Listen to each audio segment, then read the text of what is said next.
Hey everyone, if someone in your home snores, wakes up tired frequently, nods off at the wrong times, or your child seems wired, but you know that they sleep poorly, this might be more than just stress or ADHD.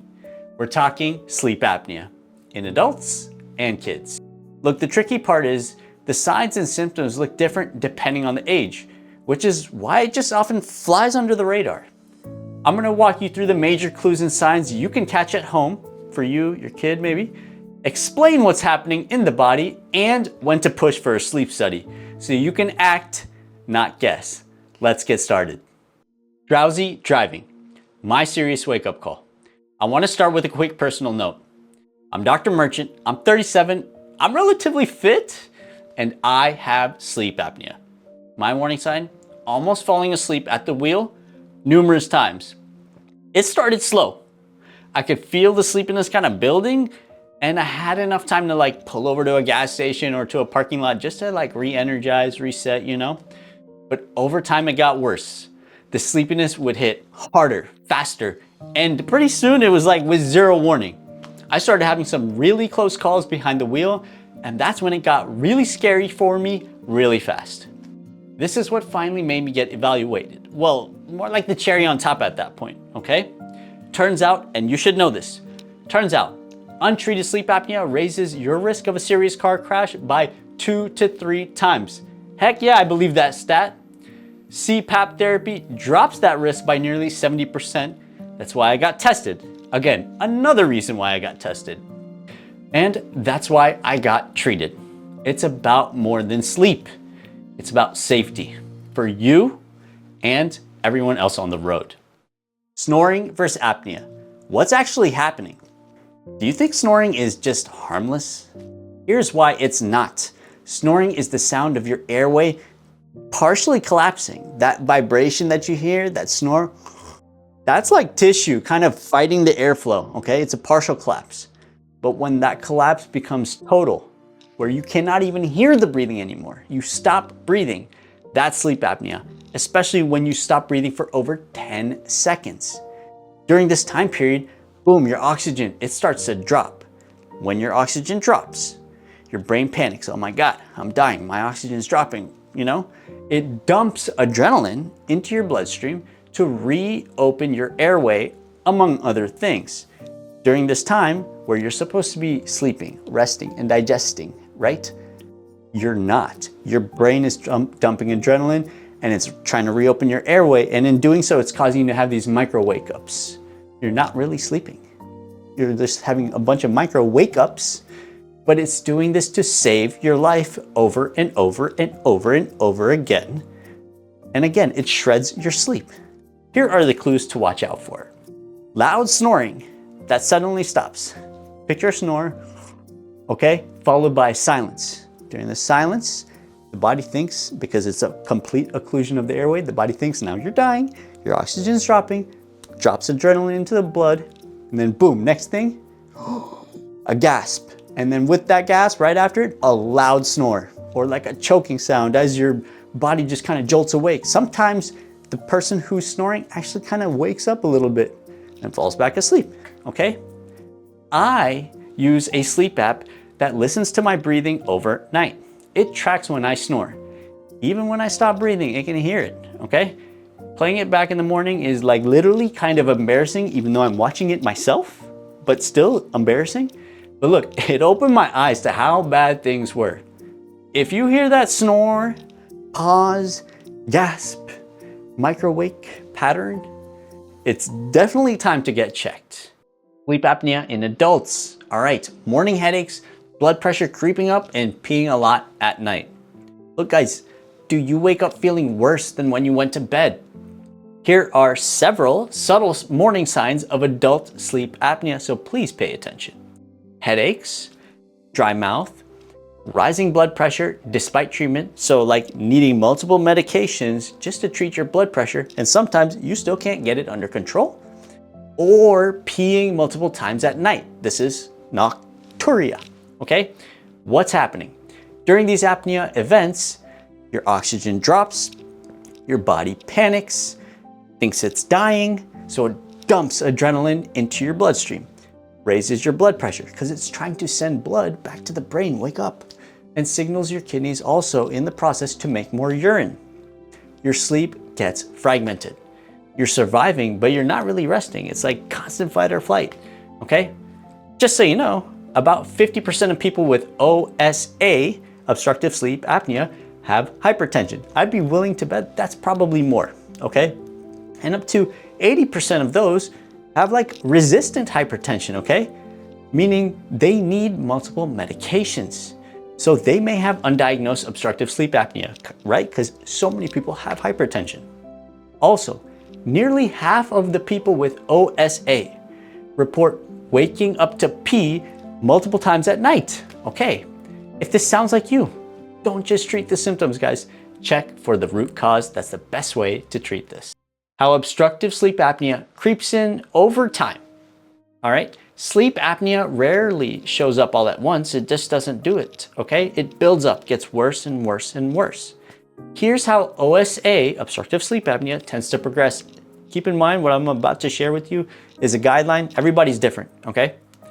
But years 1 and 2, you start snoring louder. You start feeling more and more and more drained, okay? By years 3 to 5, now your blood pressure is rising. Your morning headaches, they're beginning, okay? Your focus is fading. Your caffeine requirement is going up. Your partners are starting to notice that, they hear you gasping for air. And for some, the sleep debt, the amount of sleep that you keep losing and losing and losing just keeps adding up. That sleep debt is now deep enough that driving becomes super dangerous, okay? You're nodding off without warning. Look, you might chalk it up to, oh, I'm getting older, or, oh, I'm just being stressed, but this is your body trying to send you signals. Here's the kicker. A 2021 study showed many people with mild symptoms don't seek help until they develop some sort of serious complication, like uncontrolled hypertension or depression, or they almost died in a car crash, like me, okay? So if these signs, boom, boom, boom, they're just stacking up, this is your moment to act. ADHD-like daytime behavior in kids. Your child's hyperactivity might not just be behavioral, it could be biological. What do I mean? Sleep apnea. Kids with poor sleep, they don't always look tired, guys. They can look hyper, actually. They can look distracted, moody, super moody, okay? In fact, 20 to 30% of kids diagnosed with ADHD may actually have undiagnosed sleep apnea. The most common cause in kids, enlarged tonsils and adenoids, especially between the ages of 3 to 6, because at this time the tissues are like their largest. I also see this with kids who have untreated allergies and who are just chronic sinusitis, constantly congested. And some are like, they're so bad that they're always mouth breathing, okay? Here are the clues to look for. Restless sleep, loud snoring, gasping, daytime focus, or like behavior issues, the teacher's letting you know, hey, he's not able to focus, he's having issues with behavior. Also, you should know, the American Academy of Pediatrics recommends that kids with ADHD symptoms and snoring, of course, these guys need to be screened for sleep apnea, all right? Early treatment often improves behavior and quality of life for the kid and you as the parent, so you can get this within months. At-home screening for sleep apnea, the Stop Bang tool. This is a sleep apnea risk checklist that you can run through tonight. It's Stop Bang. This is a validated screening tool used by sleep docs, primary care docs. I use it all the time, okay? S, snoring. T, tired during the day. O, observed apneas. P, high blood pressure. Is this person on multiple medications for blood pressure?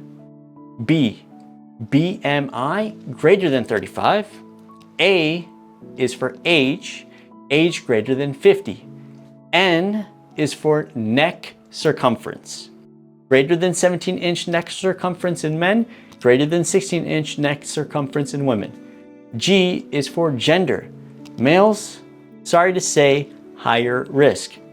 Here's the scoring. If you score 3 to 4, you're already elevated risk.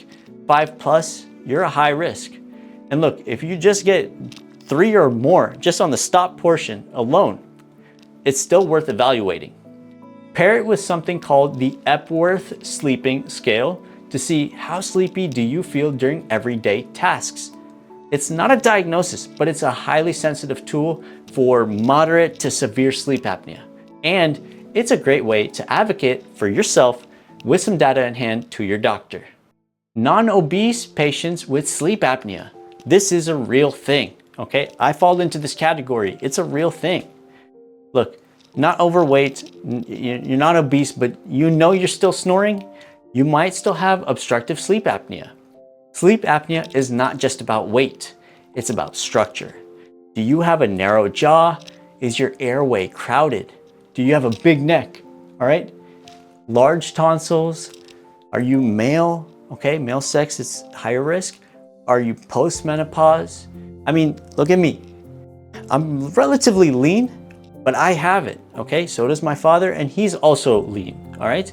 But I've also got like a narrow jaw and apparently a neck that's thick like a borderline linebacker, right? Probably not, but my narrow jaw is probably what did it. Measure your neck, okay? Greater than 16 inches, that's a flag. Greater than 17 inches, neck circumference. For men, that's definitely high risk. So for all you big guys flexing your chaps like the Hulk, can you go measure your neck? And if you snore, please get evaluated. Mouth breathing. What does that really mean? Mouth breathing might mean more than you think. Mouth breathing at night is often compensation. Your body can't get enough air through the nose, so it starts taking it in through the mouth. In adults and kids, they share a lot of similar signs and symptoms. I'm going to list them. Some are mainly for kids that you'll see. Some are also mainly for adults that you'll see, okay? Snoring, restless sleep, visibly enlarged tonsils, like you got really big red bulges in the back and you can barely see the little dangly thing, the uvula, all right? Enlarged tonsils, possibly. A nasal crease, what is that? A nasal crease is a horizontal line across the nose from frequent nose rubbing, right? It's a sign of allergies. In adults and kids, you can also get frequent congestion.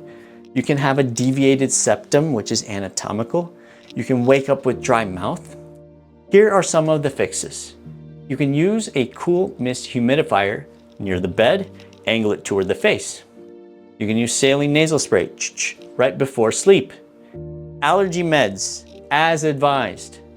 Or you can get an ear, nose, throat doctor evaluation or possibly a sleep study, which might be recommended from your primary care, okay? These fixes, they seem small, all right? But for many people, these fixes dramatically improve sleep. When to push for a sleep study. You don't have to guess, you can get tested, all right? Signs stacked on, snoring and gasping, daytime fatigue, headaches, high blood pressure, mouth breathing a lot, nighttime urination, aka nocturia.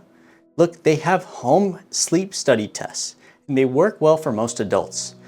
Sometimes though, you have to go in the lab, and in-lab studies they're ideal for kids. They're also ideal for complex cases. But look, the treatment is life-changing. I won't forget the first day I had really good quality sleep with my mask, where it wasn't so bad, okay? I actually made it through. For me, it did take some trial and error. My first mask felt like I was suffocating. Look, I got a prop. This is my current mask. It covers my nose, but my first mask covered both my nose and my mouth. And holy cow, I thought I was dying, okay? My second mask was for the nose. Didn't work out. Didn't work out for me. I just couldn't handle that. The third one, boom, just the nose. Okay, I can handle this one, and I was able to get good sleep. I'll never forget that day. All right, so it took me a few weeks, but I found one that worked, and now I can't sleep without it. CPAP restored my energy, but unfortunately, it didn't take care of my ADHD. It's still there, okay? However, for many kids, treatment does improve focus, behavior, and can even stop bedwetting, all right? Sleep better, live better. Treatments that change lives in sleep apnea. Look, the right treatment can change everything. Obstructive sleep apnea, OSA treatment, isn't a one-size-fits-all thing. Here's how we personalize it. CPAP. CPAP, continuous positive airway pressure, okay? it's the gold standard for moderate to severe apnea. It restores your sleep and becomes more restful. Your BP will lower, your focus will improve, among many other benefits. There are also oral appliances. Okay, great for mild to moderate apnea or those who can't tolerate CPAP, all right? But consult a doctor, okay? Also, weight loss. Weight loss is really helpful when applicable. When this is if this is one of the main causes, then you gotta lose the weight, okay? But anatomy still matters, all right? Positional therapy. Some people, they only have events when they're laying on their back. So when they move on to their side and they sleep, they don't have snoring anymore, okay? Happens a lot, happens to me too.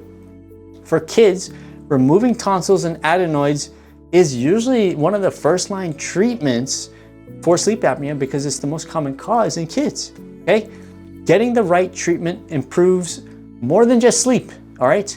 It protects your heart, it protects your brain, and it protects your future.